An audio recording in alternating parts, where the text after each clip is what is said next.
Om Namo Bhagavate Vasudevaya.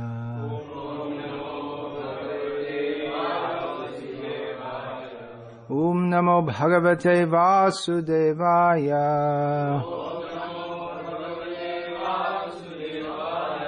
Om Namo Bhagavate Vasudevaya.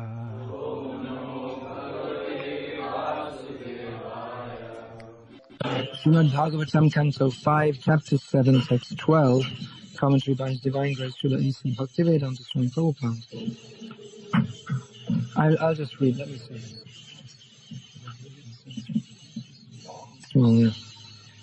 I'm getting past 40. Once you get past 40, your eyes tend to get a little weak. Okay, I'll just read this out.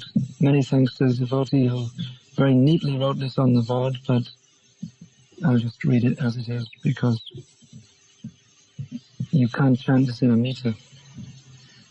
Actually, it's nothing to do with being past 40, it's just too small. Yeah.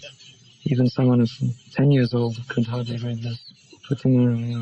Etam avarita purusha paricharyaya bhagavati pravardhamana nuraga bharadruta hridaya shaitilya prahashavegenatman yubhidyamana roma pulaka kulaka otkantya pravrita pranaya bhashpa niruddhavaloka nayana evam nijaramanaruna charana ravindhanudhyana parichita bhakti yogena paripluta paramaladha gambhira hridaya hridavadadha dishanastamapi kriyamanam bhagavat saparyam nasasmara.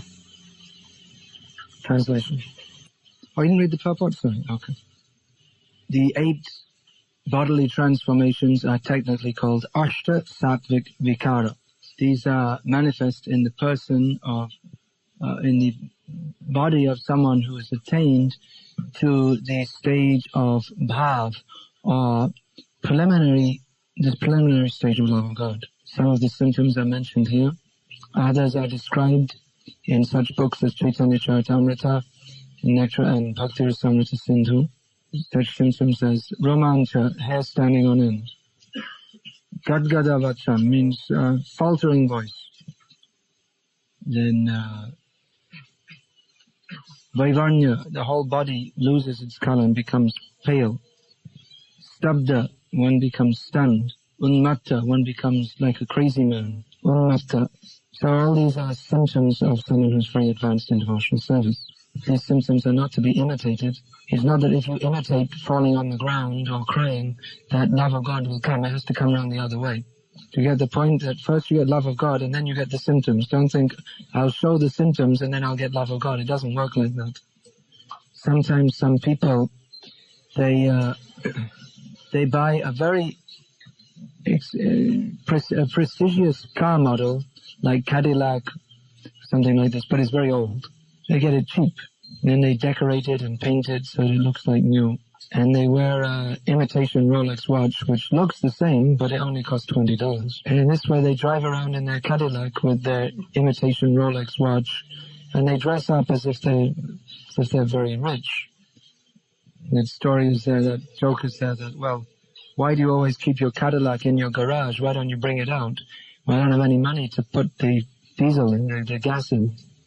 So someone may show the symptoms of being rich, but they're only imitative symptoms. If someone thinks, oh, you see, this rich man is driving a Cadillac car, so I should also get a Cadillac car and I'll also become rich. It doesn't work like that. There's another thing. Sometimes a group of people get together and jointly buy a Cadillac. That also not new. And they take it in turns. One day a week, one person will drive it. Another day, someone else will drive it. So it's all show. They don't actually have the qualification of being a rich person. So imitation won't help us. In fact, imitation it is counterproductive to advancement in devotional service. The first 2 symptoms of a surrendered devotee are anukulyasya sankalpa, pratikulyasya varjanam. He accepts everything favorable for advancement in devotional service and rejects everything unfavorable. Imitation of the symptoms of an advanced devotee are in the category of pratikul. They actually work against our advancement. They don't help us to advance. And therefore, great devotees who are on that platform, they often don't show, they deliberately suppress such symptoms. And Acharya may be on the platform of love of God. But because he's an Acharya means one who teaches by example, he has to show how to behave for the sadhaks or aspiring devotees. So internally, he may be feeling so many symptoms of love of God, but externally, he doesn't fall on the ground and so many different things. Sometimes he may be overcome by emotions and not be able to control it. But generally, he doesn't make a show. Once in Mayapur at the festival with so many devotees present, Prabhupada sitting on the Vyasa became stunned in ecstasy, and he just became silent and stopped speaking. And all the devotees, they didn't know what to do. What should we do? We don't read in the Bhagavad-gita or Srimad Bhagavatam or the Nectar of Devotion what you should do if your spiritual master becomes stunned in ecstasy. So after a few minutes, one of the devotees started leading a kirtan. And then Prabhupada, hearing that, gradually came out of his ecstatic trance. He said, yes, just chant Hare Krishna. So later there was a controversy among the devotees. Some were saying that, yes, that was nice, you led the kirtan like that. And others said that, no, you shouldn't have disturbed Prabhupada in his ecstasy. So later some of the devotees asked Prabhupada that, Prabhupada, what should devotees do if the spiritual master goes into an ecstatic trance? And Prabhupada replied, as if embarrassed, well, I don't often do that, as if to excuse himself, that, I'm sorry, I didn't really mean to do that. Another time, a devotee commented about one of the photos of Prabhupada that maybe you've seen. There's quite a well-known picture of Prabhupada looking very grave with the corners of his mouth actually turned down. So one devotee remarked to Prabhupada that, Prabhupada, in this photo you look very sad. I suggest you take the hand away from your mouth because it yes. So Prabhupada said, you don't know, this is transcendental ecstasy. So what is actually ecstasy? That is seen by one's constant endeavor to serve Krishna, not by any external show. Privately, a devotee may experience so many things. An Acharya who's preaching all over the world, he doesn't have any private life anyway. There's no inside and outside, it's both the same. It's not that he's speaking so many things, but then he goes away and locks himself in his room and smokes a cigarette. Any time of the day or night, if you see Prabhupada or you see any devotee who's actually advancing on the path of Krishna consciousness, they're always doing something in Krishna's service. Even eating, sleeping, bathing, they just do these things for the sake of maintaining the body for Krishna's service. So this is advancement in Krishna consciousness. Even we read about Chaitanya Mahaprabhu, his amazing transformations of bodily ecstasy. Even one time, all the limbs of his body, his head, his legs, his arms, entered within his body in ecstasy. No one can imagine. Just like it's described, there are 8 symptoms of ecstasy which are described in Shastra, but this one is not described. Not described in Shastra or not conceived of.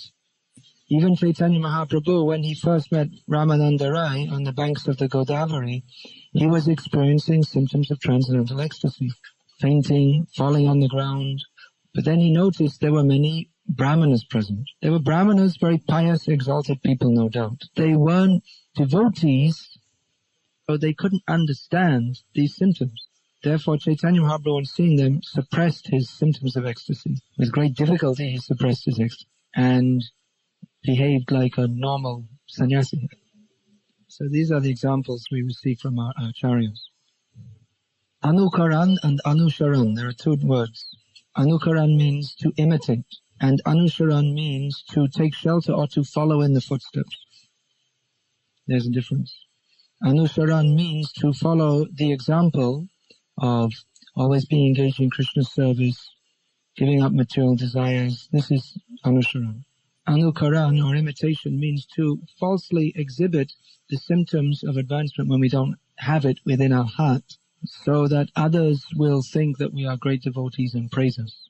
So the example is being given here of Bharat Maharaj, who was actually a very exalted devotee. And the symptoms of his advancement are being given in some detail so as to make a contrast between his later condition. As we will read in future chapters, he will fall down from that position due to attachment to an insignificant baby deer.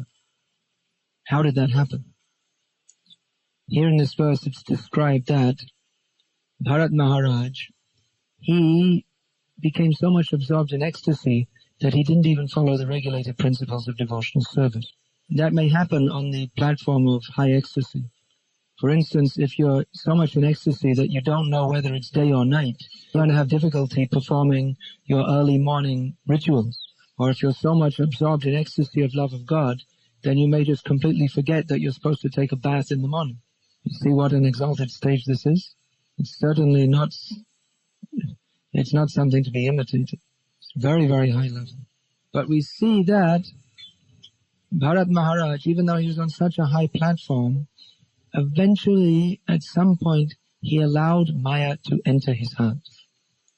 Now, what happened, we'll read later on, is that a young baby deer was left all alone. What happened, one deer who was pregnant, fully pregnant, came down to the river to drink water. At that time, a lion very close by roared loudly, and in great fear, the deer jumped over the river. But as she jumped, the baby deer came out of her womb. And just after that, the mother deer, out of the experience of fear and exhaustion of giving birth, fell down dead. So Bharat Maharaj saw this, and he became compassionate upon the baby deer. That is the trick of Maya. Babies of any species, they're sweet. They are fully in need of protection. So that tendency that we have to think, I am the controller, I am the maintainer, I am the benefactor, that becomes evoked by the sight of babies. Therefore, advanced transcendentalists, they remain aloof from family life. For this reason, Bharat Maharaj had left his home. He was previously a grihastha.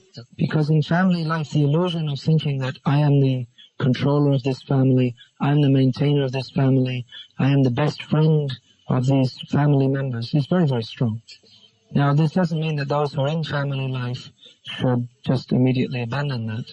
That is also not recommended. One has to gradually cultivate detachment by the proper process. And it's also not that devotees are callous to material suffering. Callous, it means indifferent to. Callous means indifferent to because having no feelings. Rather, a devotee feels for the suffering of others more than others. When we say, well, opening hospitals is useless. Good example, that one, you'll find that in Science of Self-Realization. There was so much famine and suffering in Andhra Pradesh, one part of India. And the head of the relief fund asked Prabhupada that your society has a lot of money and manpower. Why don't you help us to help these poor suffering people? Prabhupada wrote back, refusing. Was it because of drought, was it? I think it was because of drought. Was it drought or flood? It's either there's drought or there's flood. It's one of the two things. That time. There's more droughts than floods in Andhra. No? It was because of drought, I believe. Drought means lack of rain for many months. But Prabhupada refused to help. He said, this is all useless. He said, you give all your men and money to help us. Prabhupada, he said that the reason people are suffering like this is because they are averse to Krishna. And as long as the people of the world are averse to Krishna, there must be floods, droughts, famines, and so on. So it would appear that Prabhupada was being very hard-hearted. But no, actually the devotee is most concerned about others' suffering, preaches Krishna consciousness, which is the only permanent solution to suffering. You cannot stop suffering in this material world. That's why Bhaktisiddhanta Saraswati Thakur said that the neophyte devotee ringing the bell in the temple is doing far more valuable welfare work for the world than anyone who opens millions of hospitals. Because that ringing the bell in the temple gives transcendental benefit to the world. Whereas opening hospitals, that can only benefit the body. Ultimately, you can't even benefit that either, because you have to die anyway. So actually, if you give people medical treatment, but you don't teach them how to be Krishna conscious, it's better you let them die. Because if they become healthy without spiritual knowledge, they'll commit more sinful activities and make worse karma for future. Now, having said all this, a devotee is not indifferent to the immediate physical and mental sufferings of others. Just to give a small example, Prabhupada once called his servant into his room. Would these people like to come and sit down? They just came in. You like to sit? If you want, you can come inside. They can come and sit on the bench if they're not used to sitting on the floor.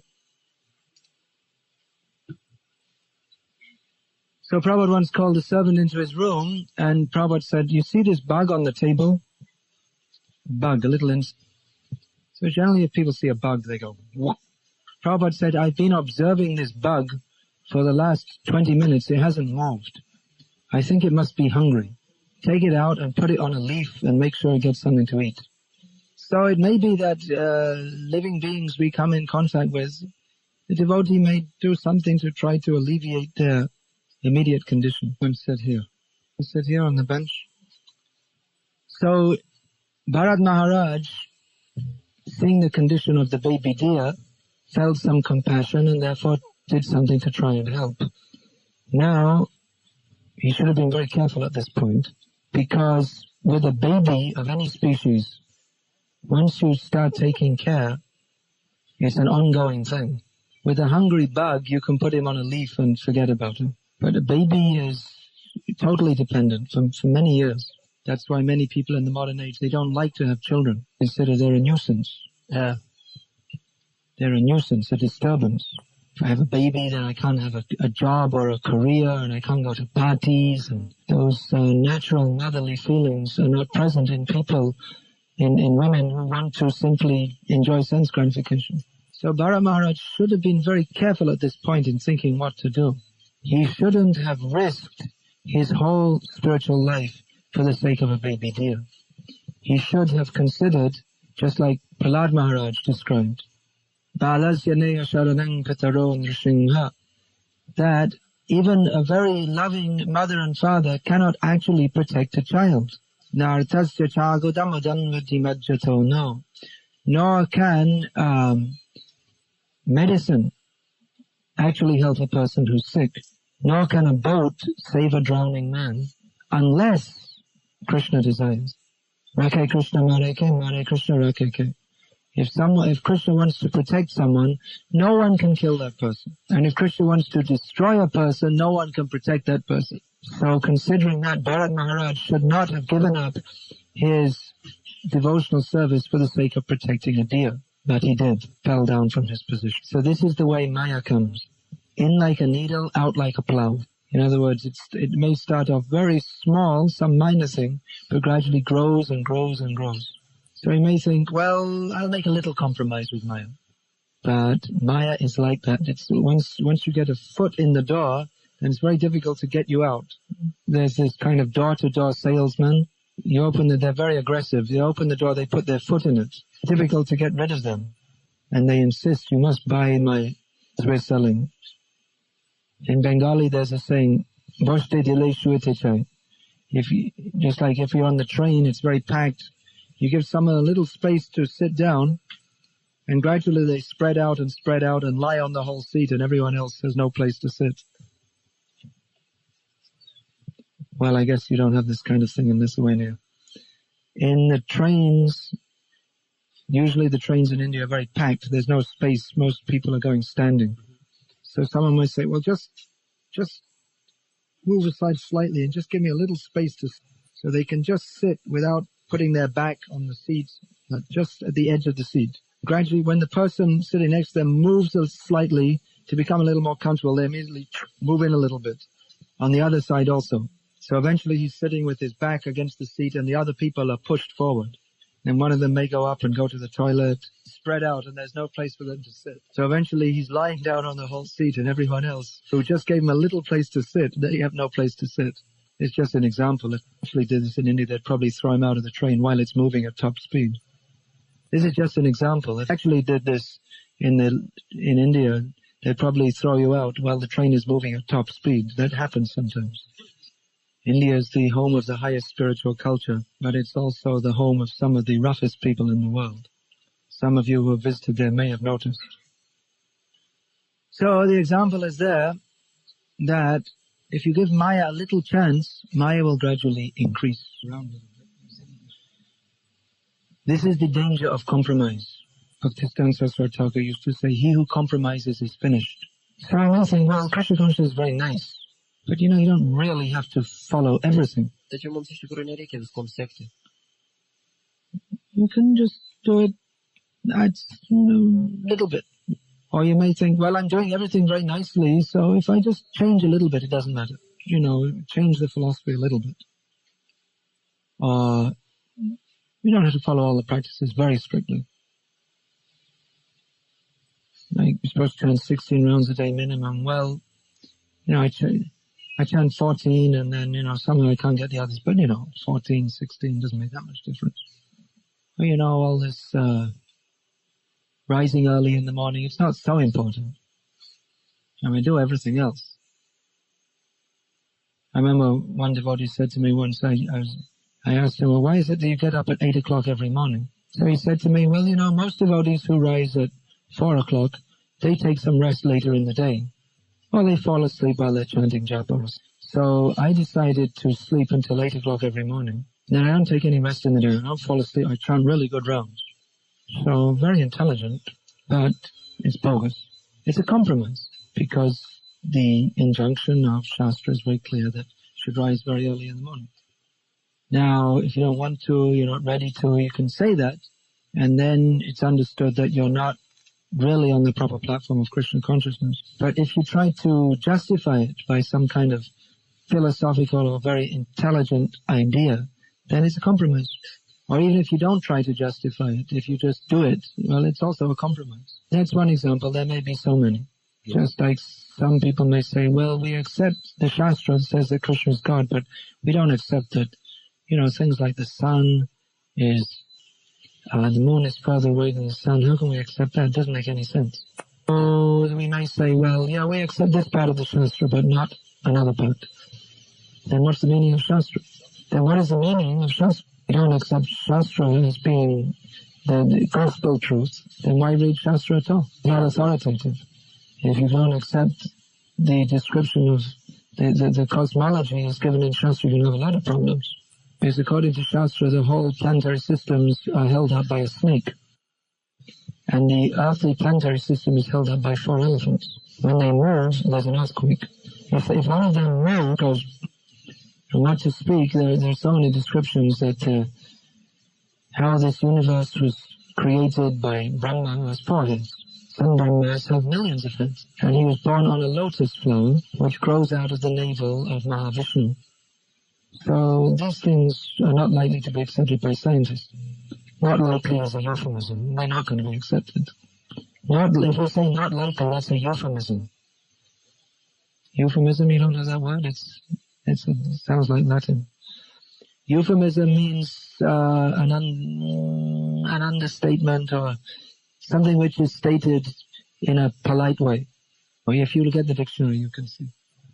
It's the same in Russian, euphemism.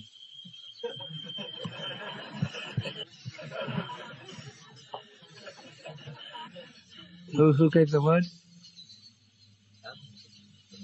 Where's Mrs. Sanatan Dharma? She's pretty good. My last sentence is that if you say not likely, it's a euphemism. All right, never mind. The scientists won't accept. If we want to adjust the philosophy of Krishna consciousness to be acceptable to materialists, it's not possible. You see, how are they going to accept? How is a materialistic person going to accept that the deities are just not? They're not some stone or brass doll. See, in the Hare Krishna temple, they put different dresses on these dolls. To the materialist, is doll. Food. You won't eat that food until the doll, as they call, has eaten. So this is the materialistic vision. Materialist cannot understand. Because he's a materialist, ipso facto, he cannot understand the transcendental. That's the meaning of materialist, transcendentalist. means his vision cannot go beyond the material. So these things cannot be understood by material understanding, because material understanding is limited be within the three modes of material nature. And spiritual life means that which is beyond the three modes of material nature. So that's why we don't preach these things among the materialists. They don't have the faith that is required to accept the transcendental. Materialism is foolishness. When we say the materialistic concept of life, that we only believe what we can see. There have been innumerable examples of supramundane experiences throughout the world, since time immemorial, by all kinds of people from all walks of life from all over the world. There is no lack of evidence of supramundane experiences. But the gross materialist, or the person who only accepts material, what he can see, says, well, I don't believe it because I never saw it. It's like the ostrich who puts his head in the sand.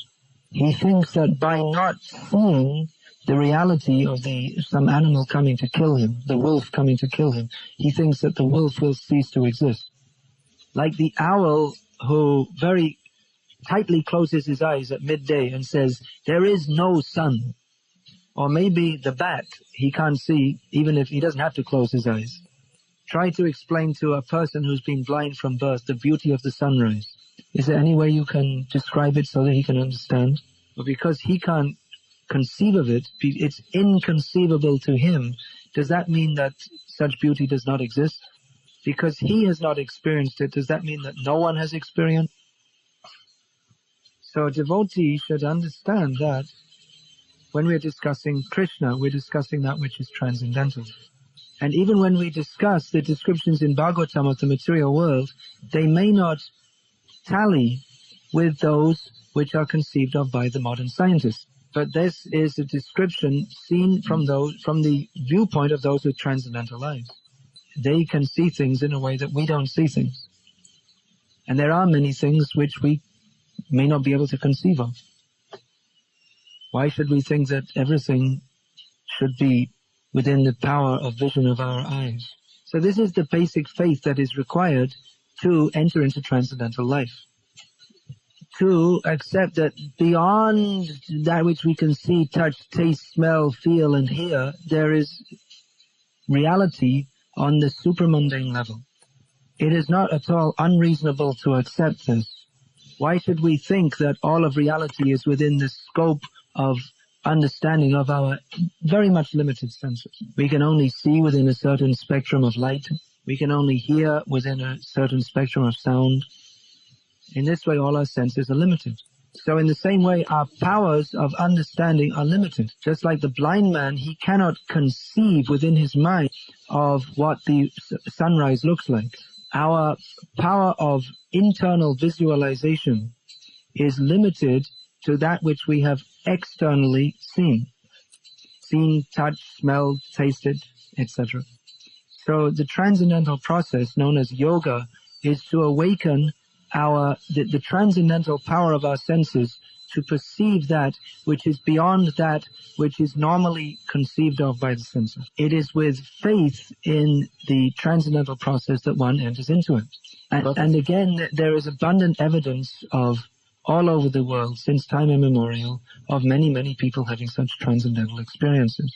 So we don't have to compromise our philosophy or our practices. If we do that, we will be finished. Basically, Krishna consciousness is developed by faith in Guru, faith in Shastra, and faith in Krishna. If we lose that, we lose everything. You don't have Krishna consciousness. So we should be very, very careful. Don't compromise, either philosophically or in our practices. If we compromise, Maya will enter. Maya entered in the form of a young deer in the life of Bharat Maharaj. Maya can enter in many, many different forms. But the result will be that our Krishna consciousness will be spoiled.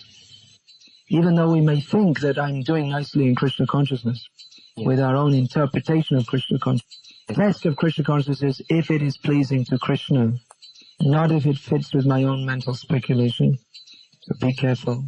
Story of Bharat Maharaj, the main lesson that we are to gain from this is to be very careful in our activities of Krishna consciousness. Otherwise, we may have to suffer at least a temporary fall down. Hare Krishna. Is there any question, please? Okay. First, listen, nice and enthusiastic to ask questions. Yeah, sometimes this example is given just like, even if you don't feel enthusiastic, just put your hands in the air and start to dance anyway. Well, that is not imitation of the exalted state of the Paramahamsa. That is imitation of sadhana. In the stage of sadhana, we should dance. Of course, topmost Paramahamsa will also dance. Sadhana means the practice by which we can come to the Paramahamsa level. So practically all of sadhana, in one sense, you could say it's like an imitation. We're told to chant Hare Krishna repeatedly. Actually, we don't have a taste for that, but we're engaged in that activity so that by doing it, we gradually get a taste for it. So to take up the activities of sadhana, such as dancing and kirtan, that's also one of the activities of sadhana. You'll find this mentioned among the 64 principles of devotional service. One should dance for the pleasure of the Lord. But we don't see that among the 64 principles it's said that one should fall on the ground, one should shed tears from his eyes. That's not that.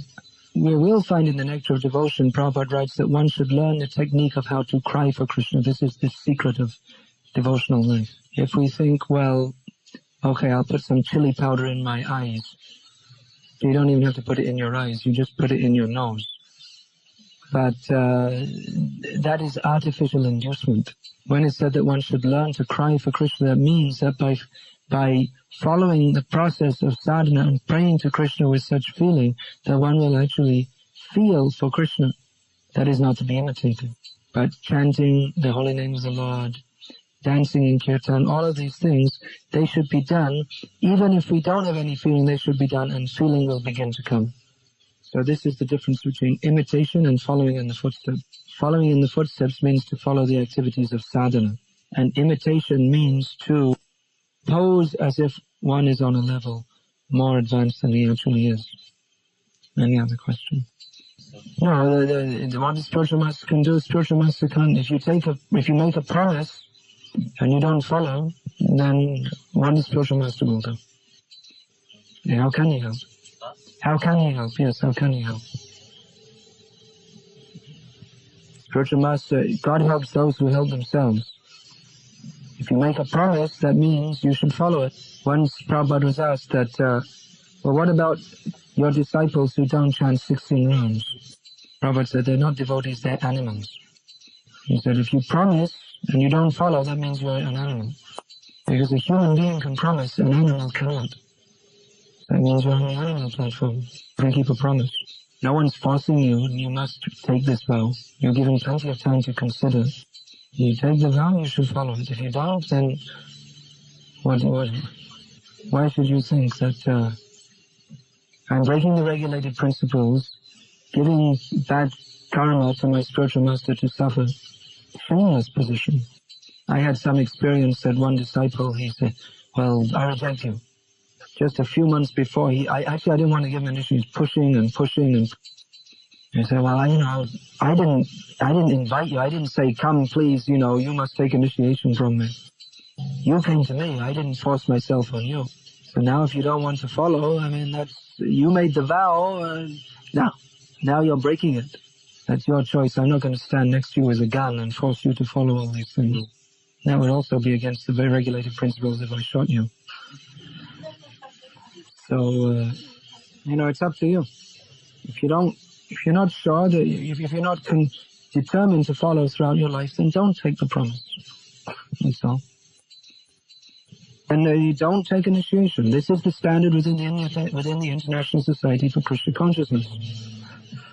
That's what the whole class was about. Don't compromise. Think it's too difficult, don't do it. Go and find some Sai Baba or something. You can do whatever you like. We're not saying you have to come here. If you don't think it's for you, fine, go and do whatever you like. Go and have illicit sex, gamble, go to hell, do whatever you like. We're not forcing you to come here. But there are certain conditions for becoming Krishna conscious. This is the International Society for Krishna Consciousness. It's not the International Society for Krishna Compromise. If you want compromise, then you make yourself a guru and preach whatever nonsense you like, or go to some guru who preaches whatever nonsense he likes. Do whatever you like. There may be no one coming. All right, that doesn't mean we're going to change the philosophy. Doesn't matter. You teach us Tata Guru. Do whatever you like. You're not satisfied? So you be satisfied. You go, there's so many shops that you can buy wine, you can do whatever you like. This movement is meant for Krishna consciousness. We have our principles. If you don't like it, fine. Go do whatever you like, wherever you like. If you want to be in this movement, there are certain principles which are not going to be changed. If you don't like it, there's no use to try and argue. We're not going to change. If you want to change, you can, but not within this organization. Then you start your own organization. Some people have done that. 3 regulative principle. Okay, go. Do it. Fine. Any other question? Oh, there's one Mataji had. Beginning of Krishna consciousness, the training is how to become a Paramahamsa. We have to regularly hear so as to be in the right consciousness. We have, in recent times, there's been a lot of talk about nice relationships between devotees and all this kind of thing, which is good. But at the same time, we have to understand that nice relationships and love between devotees is not simply some kind of fuzzy feeling. Fuzzy feeling means some vague, ill-defined kind of sentimentalism. So the non-devotees, they also talk a lot about this, loving and caring, material platform. Real love means to see devotee or anyone else, they're part and parcel of Krishna. And especially we should care for those who have taken to devotional service, to try to help them to come up in devotional service. People who come to Krishna consciousness, they're very rare and valuable people. So certainly we want to see that they have sufficient material needs and also emotional needs. Everything is taken care of. But at the same time, we should know that people, devotees included, can only ultimately be satisfied by becoming Krishna conscious. Sometimes devotees get into all this kind of thing, well, you have this kind of syndrome because in your childhood your father used to yell at you, kind of psychological analysis. So it may be that because your father yelled at you in your childhood, now you yell at others. It may be. But whatever the cause is, the cure is to become Krishna conscious. Your present psychological imbalance is not only because of what happened in this life, but because of what happened in many, many millions of lives. The root cause is our desire to lord it over matter because we're envious of Krishna. So ultimately, Krishna consciousness is the only solution to all problems. At the same time, it's not that we're just like marching in the army like this. Well, even in the army, there's some camaraderie. So if we see a devotee is looking a little depressed, we might say, put our arm around and say, "Hey Prabhu, what's the problem?" and try and help them. We don't become like some kind of sentimental, wishy-washy. Sorry. Feelings and how you're feeling. Then we become very self-conscious if we're all the time thinking about my feelings, and I have to have my feelings properly balanced. Krishna conscious means to consider how is Krishna feeling, how am I feeling. So if we simply try to act in a way that Krishna will feel satisfied with us, then we'll also feel satisfied. This is the secret. At the same time, we see great devotees, by their behavior, they are very kind, but their kindness is not on the material platform. Actually, Prabhupada, with the devotees who are, with many devotees, some devotees, he was very heavy actually. Repeatedly. His kindness manifested by hammering them. In that book I wrote, Glimpses of Traditional Indian Life, I wrote about one Madhva Sampradaya Brahmin, who with great affection told me about his father. He said, my father was so kind to me, he used to beat me so that I could learn Vishnu Sahasranam. And now every day throughout my life I'm chanting and I'm feeling so much ecstasy from chanting that. So I'm very grateful to my father who forced me to learn this when I didn't want to. So that's not necessarily that every father should feed their child even learn Vishnu Sahasranam.